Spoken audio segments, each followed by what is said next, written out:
যুদ্ধবিরতি চুক্তির প্রথম পর্যায়ে শেষ নির্ধারিত বিনিময়ের অংশ হিসেবে গাজায় আটক 4 ইসরায়েলের মৃতদেহ রেড ক্রসের কাছে হস্তান্তর করছে হামাস।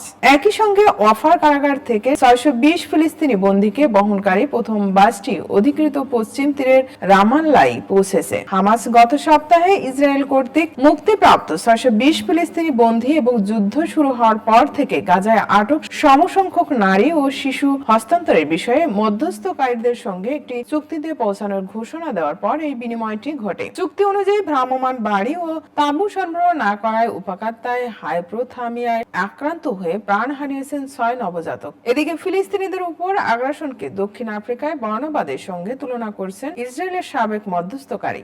জাতিসংঘের মুখপাত্র স্টিফেন ডুজারিক ইসরায়েলকে গাজা উপত্যকায় আরো তাঁবু এবং আশ্রয়কেন্দ্র স্থাপনের অনুমতি দেওয়ার আহ্বান জানিয়েছেন। গাজায় স্বাস্থ্য মন্ত্রণালয় গাজায় 48,348 জন ফিলিস্তিনি নিহত হওয়ার বিষয়টি নিশ্চিত করেছে, যেখানে 1,11,761 জন আহত হয়েছেন। সরকারি মিডিয়া অফিস তাদের মৃতের সংখ্যা কমপক্ষে 61,709 জনে আপডেট করছে এবং জানিয়েছে যে ধ্বংসস্তূপের নিচে নিখোঁজ হওয়া হাজার হাজার ফিলিস্তিনিকে মৃত বলে ধরে নেওয়া হয়েছে। 7 অক্টোবর 2023 সালে হামাস নেতৃত্বাধীন হামলায় ইসরায়েলে কমপক্ষে 1,139 জন নিহত এবং 200 জনেরও বেশি মানুষকে বন্দী করা হয়েছিল। এদিকে ঠান্ডা ও বৃষ্টির কারণে গাজায় তীব্র হচ্ছে মানবিক সংকট। হাইপোথার্মিয়ায় আক্রান্ত হয়ে প্রাণ হারিয়েছে বেশ কয়েকটি শিশু। চুক্তি অনুযায়ী 60,000 ভ্রাম্যমাণ ঘর ও 2 লাখ তাঁবু সরবরাহের কথা থাকলেও তার কিংদশ পাঠিয়েছে ইসরায়েল। চুক্তি অনুযায়ী 60,000 ভ্রাম্যমাণ ঘর ও 2 লাখ তাঁবু সরবরাহের কথা থাকলেও তার কিংদশ